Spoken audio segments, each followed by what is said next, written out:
Vamos orar.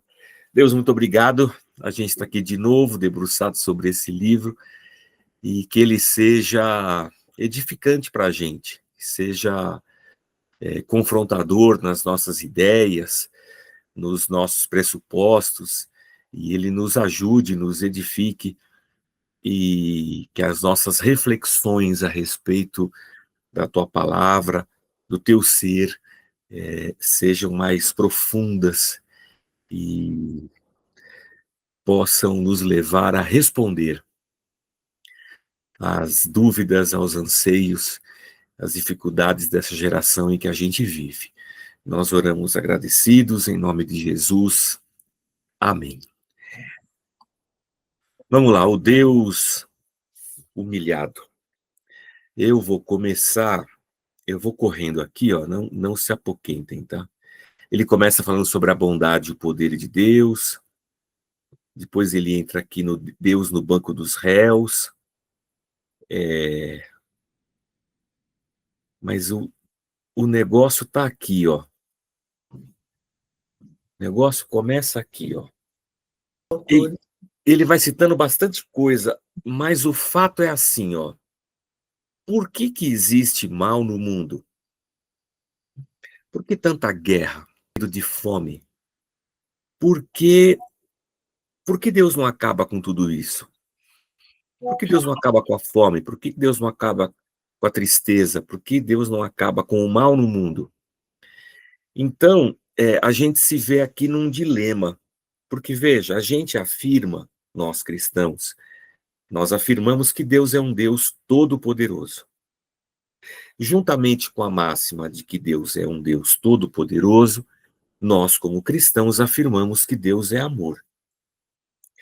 Então, o Deus no qual cremos é o Criador dos céus e da terra, todo-poderoso. O Deus que nós cremos é amor. É Deus capaz de entregar Jesus Cristo para a salvação de todo aquele que crê. Um Deus bom, então, de uma bondade para além da nossa razão humana. Tá. Então, se Deus é bondoso e bom, por que Deus não acaba com o mal logo? Por que Deus não é, por que Deus não encerra com essa situação do mal, já que ele é todo poderoso e ele é bondoso? Por que ele não transforma esse mundo no qual a gente vive? Como é que você pode acreditar num Deus que tem o poder na mão e que é bondoso, mas que olhando para essa nossa realidade de morte, de violência, de destruição, ele vê tudo isso e não faz nada? Então, essas são as questões aqui. Olha, Deus, ele olha para esse mal, ele quer acabar com o mal, mas ele não pode, ele é fraco. Então, Deus é capaz de eliminar o mal, mas Deus não quer eliminá-lo. Se Deus olha para o mal e não quer eliminá-lo, então Deus é mau, então Deus não é bom. Deus não quer, nem é capaz de eliminar o mal. Então Deus é mau e Deus é fraco. Deus quer e é capaz de eliminar o mal. Então Deus é bom e poderoso. Mas se o mal existe e não é eliminado, fica essa pergunta para a gente, né? Por que o mal existe? Há duas questões aqui no mal. Eu posso pensar no mal como o mal que habita o meu coração, e o seu também, e que está no coração até de uma criança, de um adulto. O mal que nos leva a praticar maldades. Isso é um tipo de mal.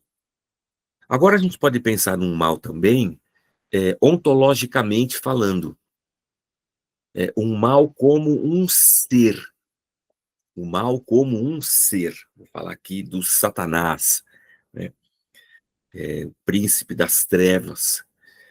Se Deus criou todas as coisas, por que Deus criou um cara desse tipo aí, tão, tão maldoso, né?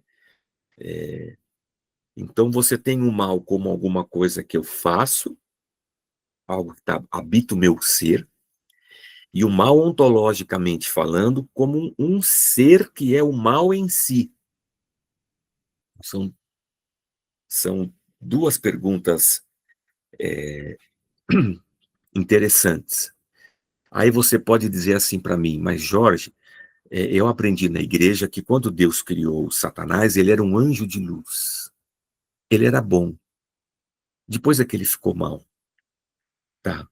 Se Deus criou um anjo de luz que era bom e depois ficou mal, da onde veio esse mal que influenciou esse anjo de luz para que ele se tornasse mal? Então, essas perguntas, elas ecoam no imaginário da mente das pessoas quando elas contemplam o mal no mundo e não conseguem responder ao motivo do mal, sendo Deus poderoso e sendo Deus bom, né? Então é em cima dessa coisa aqui que o Jonas vai começar aqui atrás. E ele começa citando o Agostinho. E aí o Agostinho fala assim, ó, mas eu não tinha humildade suficiente para seguir o meu Deus, o humilde Jesus, e nem conhecia as lições que a sua fraqueza nos dava. O teu verbo, percebe que o Confissões está escrito na terceira pessoa, né? O Agostinho está tá conversando com Deus, com ele, né? Então, o teu verbo é como se fosse uma oração mesmo. E o Agostinho vai dizer: o teu verbo, verdade eterna, dominando as partes superiores da tua criação, elevou a si os que lhe submetem. Ou seja, Deus, Jesus, o Verbo, nos elevou para Deus. Enquanto, por outro lado, nas partes inferiores, construiu para si, com o nosso barro, uma habitação humilde, por meio da qual libertou de si mesmos aqueles que haviam de ser submetidos e atraídos a ele, curando-lhes o orgulho e alimentando-lhes o amor, para que não se afastassem para mais longe por causa da confiança em si mesmo, mas que antes se tornassem fracos, vendo diante dos teus pés a divindade tornada fraca, em virtude da encarnação, e cansados se prostrassem diante dela, e ela, erguendo-se, os levantasse. É incrível como Agostinho retrata Jesus Cristo, o Verbo de Deus elevado, que tem o poder de nos elevar até Deus. Ao mesmo tempo, o Verbo de Deus que fez do próprio barro que nós fomos criados habitação para si, mais humilde. E estando habitando nessa casa de barro, que é a nossa carne humana, esse Jesus Cristo se fez fraco, divindade tornada fraca em virtude da encarnação, e cansados, para que nós, cansados, se prostrássemos diante dele, e erguendo, nós fôssemos então levantados por Deus. O Jonas começa o capítulo falando desse Deus, Criador dos céus e da terra, que se humilha para ser homem, que assume a postura humana, e isso é uma humilhação para Deus. Para os conceitos gregos de divindade, conceitos esses que navegavam pelo mundo judaico, porque a Judéia era dominada por Roma, e Roma havia conquistado o Império Grego, então a cultura grega, a língua grega, estavam muito presentes no Império Romano, consequentemente muito presentes na Judéia ali, e em todo o domínio romano. E na cultura grega havia uma separação muito grande entre matéria e espírito. A matéria é má, matéria é a, a escravidão do espírito. É só quando a matéria acaba na morte, por exemplo, que esse espírito está liberto para alcançar o nirvana, para alcançar a paz, para alcançar a divindade e para, enfim, desfrutar da liberdade, porque estava cativo da matéria, da carne, do corpo.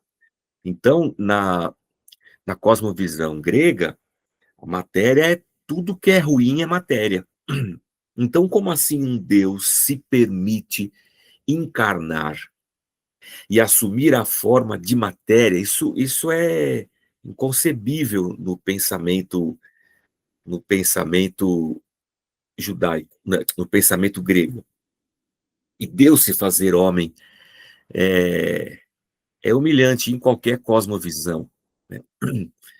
Então, o Jonas começa o capítulo não tendo dificuldade em expor para nós um Deus humilhado. E que se a gente, eu vou passear um pouquinho aqui, tá? Imagina que Deus criador dos céus e da terra, quando encarna, e ele encarna dentro do ventre de Maria, uma moça judia, dos seus 16 anos de idade, e Deus escolhe aquele útero como berço para o seu nascimento. Jesus Cristo, o Deus encarnado, nasce, e como ele é um ser humano, diferentemente dos outros mamíferos e dos outros animais espalhados sobre a face da terra, sejam eles da classe que forem, qualquer animal já nasce resolvendo a sua vida. O ser humano, se ele for abandonado no nascimento, ele morre. Um cachorro não, um cavalo não, eles vão se virando, sabe? Eles conseguem, eles dão um jeito. O ser humano ele é insuficiente para se resolver. Ele depende. O ser humano nasce humilhado. Depende da mãe segurá-lo, dar-lhe o peito, alimentá-lo, limpá-lo, trocá-lo todos os dias. Ele depende muito da mãe nos seus primeiros anos. Ele é um ser humilhado. Ele, se for largado, ele morre. Cavalo nasce andando. O ser humano, ele morre. E Deus, Criador dos céus e da terra, Todo-Poderoso, que nasce do ventre de Maria, é agora um ser completamente frágil. Frágil. Depende de uma menina para viver. Depende do leite, do peito, depende de tudo. Se aquela menina falhar, Deus morreu. É muito louco a gente pensar nisso. E, certa vez, num acampamento de adolescentes, falando sobre essa questão de Jesus Cristo encarnado, no primeiro dia do acampamento, eles pegaram um dos adolescentes, um menino e uma menina, e eles enrolaram os braços do menino, tipo engessaram, só que não gesso, né? Colocaram duas talas, enfaixaram e deixaram os braços do menino assim, esticados, de maneira que ele não podia dobrar os braços. Fizeram a mesma coisa com as pernas, de maneira que o menino não podia dobrar as pernas, nem dobrar os braços. Diante dessa situação de limitação de braços e pernas, aquele adolescente dependeu dos amigos, por exemplo, ao longo da semana, foi um negócio muito louco. Ao longo da semana, ele dependia dos amigos colocarem a comida na boca dele, porque ele não conseguia dobrar o braço e trazer o garfo até a boca. E com essa experiência ao longo daquela semana, eles estavam tentando despertar nos adolescentes a questão da limitação, o quanto aquele fator limitante foi significativo na vida daqueles adolescentes, e depois fizeram o paralelo entre Deus se autolimitando para ser homem, dependendo, por exemplo, de Maria. O Deus humilhado, sabe? Se alguém não colocar comida na boca dele, ele morre de inanição. É muito bacana esse início que o Jonas coloca. E ele vai citar o credo apostólico para fundamentar o fato de que Deus é Pai, é amor e é bondade, e Deus é todo-poderoso. Então o Jonas gasta aqui nesse início um tempo, e às vezes a gente custa a pegar no, no, no, sei lá, no tranco, qualquer coisa assim, para nos convencer e nos levar a refletir que Deus é realmente o Deus que nós cremos é realmente o Deus todo-poderoso e também é um Deus de amor. Ele vai citar um monte de coisa, ele cita aqui a tradução da Septuaginta, ele vai citar bastante coisa, para que nós, na nossa fé cristã, tenhamos bem fundamentado dentro da gente o fato de crermos que Deus é o Deus todo-poderoso e, ao mesmo tempo, o nosso Deus é um Deus amoroso e bondoso. Depois de ler tudo isso aqui, apesar do texto ser para um leitor mais desacostumado com a leitura, o texto às vezes é meio difícil, truncado, talvez. Mas quando eu cheguei aqui no finalzinho, eu falei com o autor: estamos junto. Deus é o Todo-Poderoso e Deus é amor e bondade. Nesse ponto aqui, você chegou até aqui concordando com o Jonas? Para você, Deus é todo-poderoso e Deus é amor? Ok, beleza. Então, estamos juntos. Então, vamos continuar. Aí a gente chega aqui, o Deus no banco dos réus. A bondade e o poder de Deus, porque a bondade e o poder de Deus são atributos inseparáveis? Porque lembra da pergunta lá que a gente começou, né? Se Deus é bom, por que ele não acaba com o mal? Se Deus é todo poderoso e pode acabar com o mal e não acaba, então Deus não pode ser bom, talvez Deus seja mal.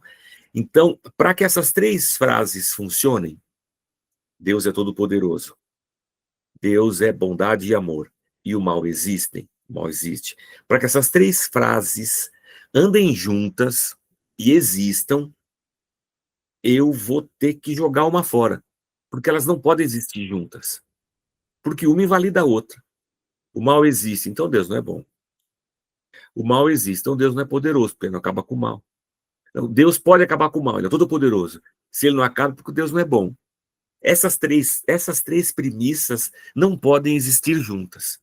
Esse é um pensamento que está no mundo.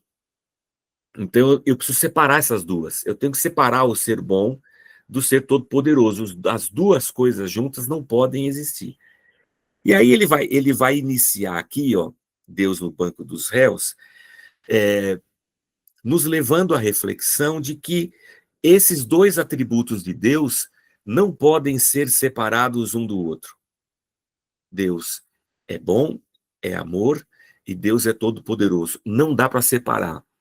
Então, para a gente conseguir trabalhar com o fato de que o mal existe, nós vamos ter que mergulhar um pouco mais profundo aqui para conseguir destrinchar isso aqui, porque ele está dizendo aqui que não dá para a gente separar essas duas coisas, essas três coisas. Então, apesar da leitura meio difícil assim, é isso que ele está dizendo. Eu até deixei aqui, ó, em negrito aqui, em vermelho. Assim, aquele que confessa a fé cristã não apenas professa e assume uma cosmovisão centrada em Deus, mas vive e atua no mundo em função dessa cosmovisão. Nós, quando recebemos a fé cristã, nós também recebemos uma cosmovisão centrada em Deus. A gente olha o mundo a partir de uma nova lente, que é a lente de Cristo. Então, ali embaixo, olha, a crença do cristão em um Deus bondoso e onipotente não é fruto de pura intelecção, do exercício da razão, mas, sobretudo, da ação interna do espírito. que o impulsiona a crer em Deus dessa forma. Opa, o que interessante. Eu não acredito que Deus é todo-poderoso e Deus é amor por uma por uma por um exercício intelectual e racional. Não é assim que a gente entende Deus, não é assim que a gente recebe Deus. A fé é um ingrediente sobrenatural. E nós cremos em um Deus bondoso e onipotente por causa da ação sobrenatural do Espírito Santo de Deus no coração da gente. É isso que ele está dizendo. Portanto, qualquer dissolução ou disjunção da crença em um Deus Pai amoroso e todo-poderoso não vai nos convencer a nós que somos cristãos. Por quê? Porque quem nos convenceu disso não foi a cátedra, nem o banco da escola, nem o academicismo, nem o intelecto. Nós recebemos isso como dádiva, como dom, como graça do Espírito Santo de Deus.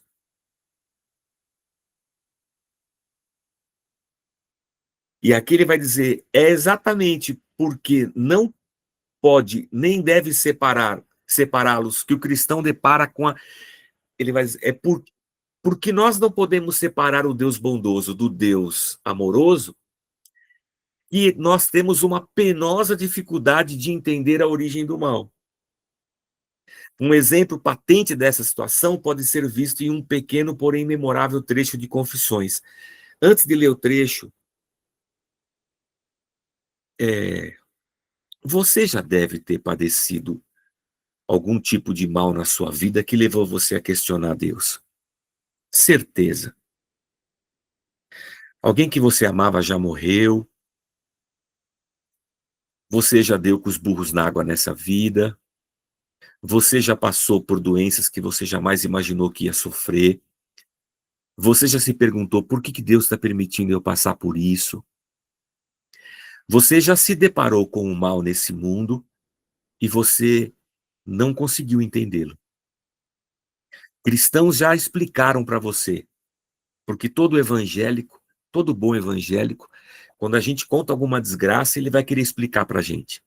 Ele vai querer defender Deus, ele vai querer justificar, ele vai citar um versículo, mas ele vai tentar demover a gente, ele vai tentar falar alguma coisa de consolo, e quando o cara vai embora, a gente fala assim, ainda bem que esse cara foi embora.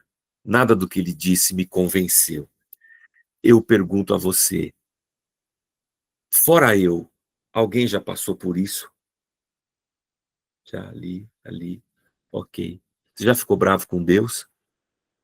Você já não entendeu Deus?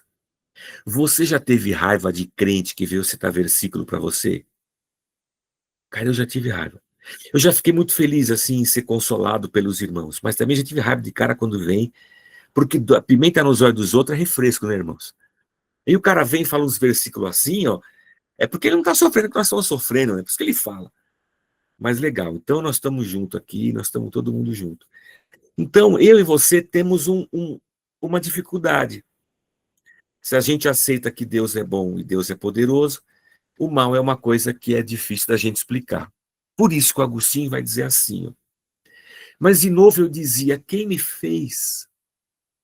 Porventura não foi o meu Deus, que é não apenas bom, mas o próprio bem?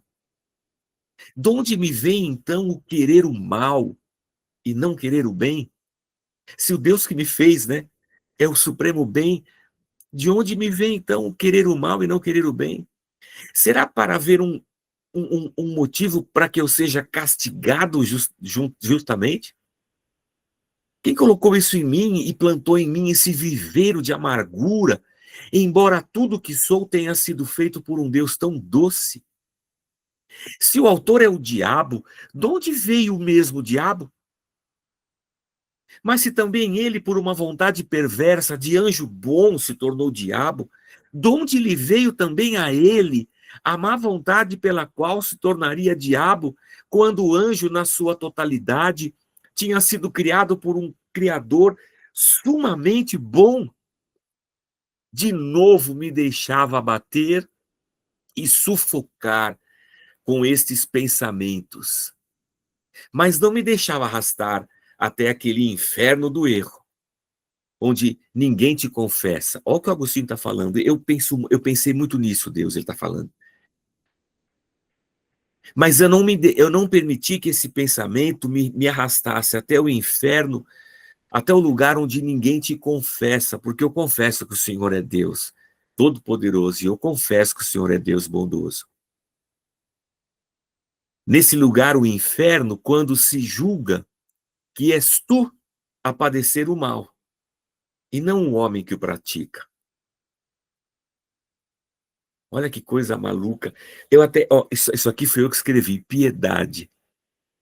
O Agostinho conseguiu encontrar um lugar de piedade em que ele fala assim: o mal não é o ambiente de Deus, o mal é o ambiente da gente, de nós, seres humanos. E eu quero julgar Deus por causa do mal e da existência do mal, quando o mal e a existência do mal são próprias a nós, seres humanos. Essa é uma posição de piedade, né? De quem, diante desse mistério, recolhe as suas reflexões e não se permite deixar de confessar Deus em sua bondade, em seu amor, e reconhece a sua condição de ser humano caído. Muito bacana essas palavras do Santo Agostinho. Muito legal. Eu vou. Deixa eu ler para vocês um negócio aqui,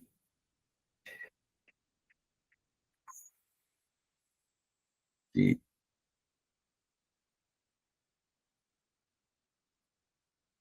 eu achei interessante.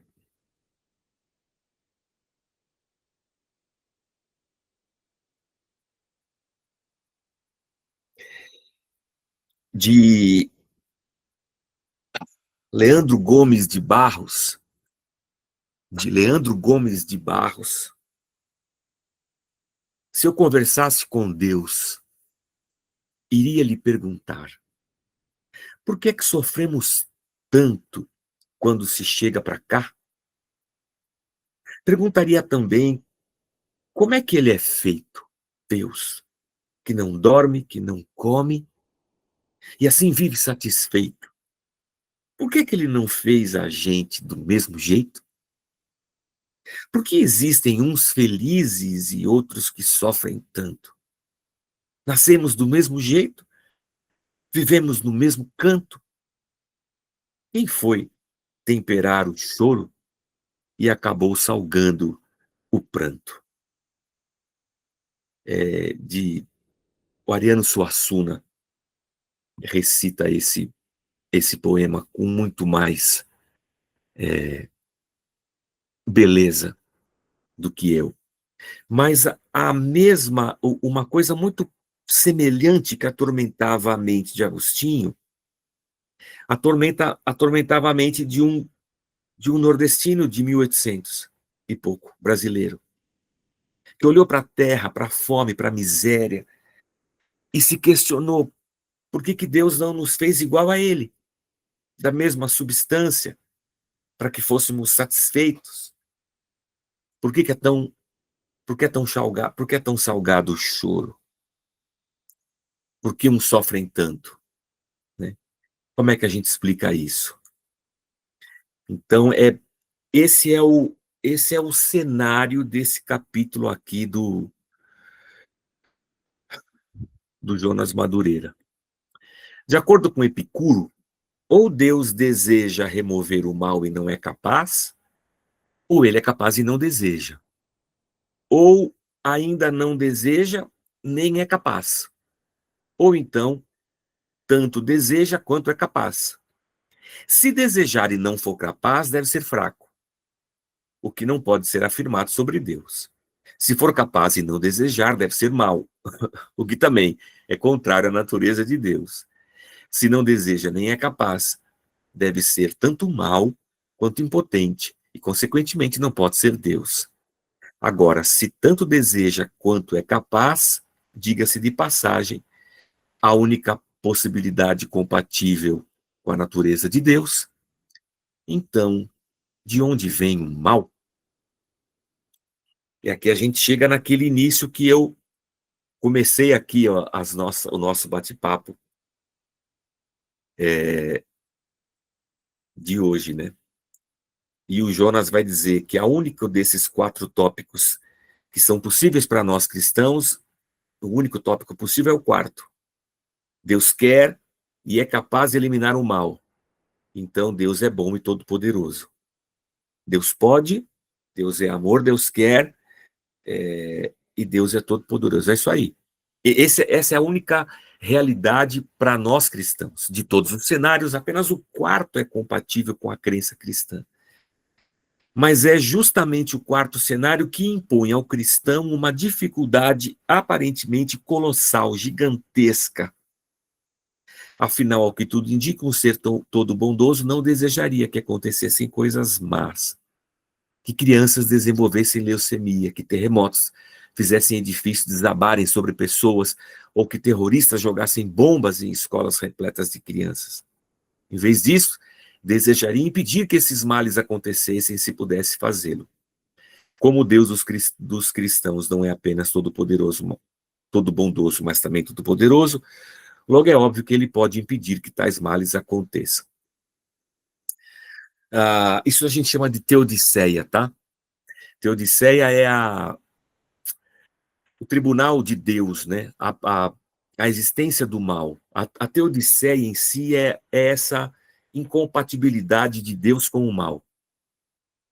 Então, ele vai falar aqui do termo grego, né? Theos é Deus e dik é julgamento. Então, a teodiceia é Deus sob julgamento. Deus está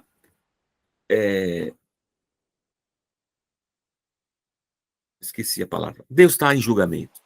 No banco dos réus. No banco dos réus. Deus está no banco dos réus, num tribunal, e porque o mal existe. E se Deus está no tribunal e no banco dos réus, nós que o colocamos ali temos o pressuposto de que a culpa do mal é de Deus. Foi Deus quem criou. Seja ontologicamente um ser, seja uma atitude impregnada no coração do homem. Deus está no banco dos réus porque a culpa disso aqui é dele. Ele que fez. Ele vai ter que dar conta diante de Deus do que ele fez. E aí o Jonas vai citando vários autores ao longo dos séculos que falaram e escreveram sobre a Teodiceia, tentando, de alguma forma, explicar a existência do mal diante da bondade de Deus. Então, ele vai citando vários aqui, que a gente pode ler e entender o que cada um falou, mas ele está só citando exemplos. Mas um aqui me chamou a atenção. De modo bastante simples, pode-se dizer que o problema se apresenta dessa maneira: Deus é onipotente, Deus é totalmente bom, mas ainda assim o mal existe. Parece haver alguma contradição entre essas 3 proposições, de tal modo que se 2 delas forem verdadeiras, sejam elas quais forem, então a terceira será falsa. Mas todas as 3 são ao mesmo tempo partes essenciais da maioria das posições teológicas. Qualquer teólogo, qualquer crente, em qualquer lugar do mundo, ele vai dizer que Deus é bom, Deus é todo-poderoso e o mal existe. Terá Maqui razão? Será que ao subscrever o primeiro artigo do credo, os teólogos se contradizem? Vamos ver aqui. Quando me formei no seminário, o pastor Bart, quando me formei no seminário, fui convidado a assumir o púlpito da Igreja Batista enquanto eles procuravam um ministro em tempo integral. Assim, durante um ano, fui pastor da Igreja Batista de Princeton, pregando nas manhãs de domingo, conduzindo grupos de oração e de estudo da Bíblia, visitando doentes no hospital, cumprindo meus deveres pastorais, etc. Mas então, por uma série de razões, comecei a perder minha fé. E eu agora perdi totalmente. Não vou mais à igreja, não acredito mais, não mais me considero um cristão. Eu me dei conta de que não conseguia mais conciliar as alegações de fé com os fatos da vida, e em especial não conseguia mais explicar como pode haver um Deus bom e todo-poderoso, ativamente envolvido com esse mundo aqui. Para mim, o problema do mal se tornou o problema da fé. E aqui, você pensar em 1800, 1900, em que imperava a idade moderna, sabe? Em que tudo tem que ser provado cientificamente, até a fé, devia ser muito difícil você conseguir justificar, né? Se hoje é difícil, talvez naquela época fosse mais difícil ainda. E aí, então, aonde que o Jonas vai desembocar? Ele vai desembocar é, no, no irracional e no suprarracional. Como assim, Jorge? Olha, deixa eu pensar. Uma coisa irracional é uma coisa que não tem lógica e está errada. Sim, sim. Essa afirmação sua é irracional. Ela está errada, ela não se sustenta, ela é impossível de acontecer. Isso é irracional. Eu poderia falar que Deus é bom, que Deus é amor e que o mal existe e dizer isso aqui é irracional. É verdade. Dentro dessa leitura nossa, o pastor Barth, que a gente acabou, não vou nem falar a gente, o pastor Barth aqui, ó, ele falou assim, Deus não pode ser todo bom, Deus não pode ser todo amor, e esse mundo que a gente vive ser essa desgraceira. Isso é irracional. Se isso aqui é irracional, então eu não consigo crer nisso aqui, porque isso aqui não se sustenta. Acabou. Só que o Jonas entra por um caminho, e ele vai citando aqui as pessoas que ele leu para chegar nesse caminho, que o mistério de Deus não é uma coisa irracional, o mistério de Deus é suprarracional.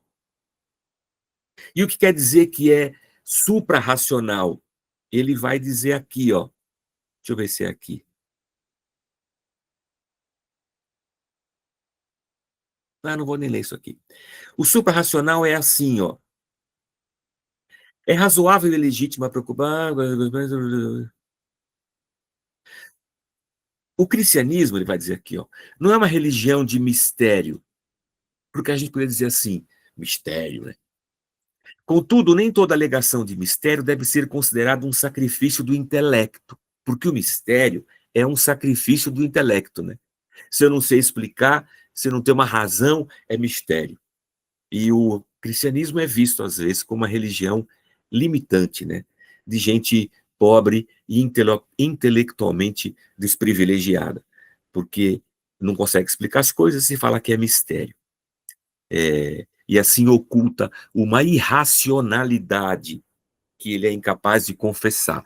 Mas não é isso. O que o Jonas vai dizer é que essas três coisas são possíveis, só que nós não conseguimos entendê-las, porque isso é suprarracional, está além da nossa razão. O meu intelecto precisa se humilhar e entender que isso não é irracional. Eu só não consigo explicar, porque isso aqui é suprarracional. Isso aqui está além da minha razão humana. Isso aqui não tem uma explicação, mas não quer dizer que está errado. Não quer dizer que é irracional, que não se sustenta. Isso quer dizer que eu não tenho como revelar esse mistério. Por isso que ele fala aqui, ó, eu nem pintei, né? O mistério humilha a razão humana e a torna ainda mais dependente de Deus, o único ser que conhece exaustivamente todas as coisas. A doutrina da Trindade, por exemplo, não é uma contradição, ele vai citar a Trindade, né? Deus é três e Deus é um. Isso aqui não é um mistério irracional, isso aqui é suprarracional, né? É possível.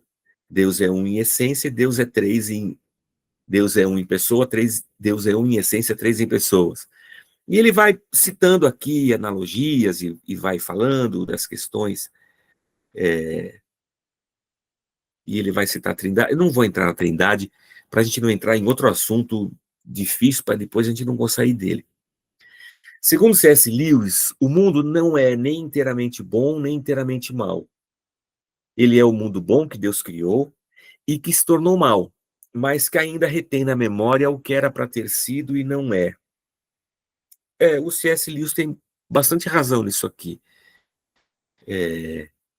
Nem todo bom, nem todo mal. Deus criou tudo bom, mas ele se tornou mal.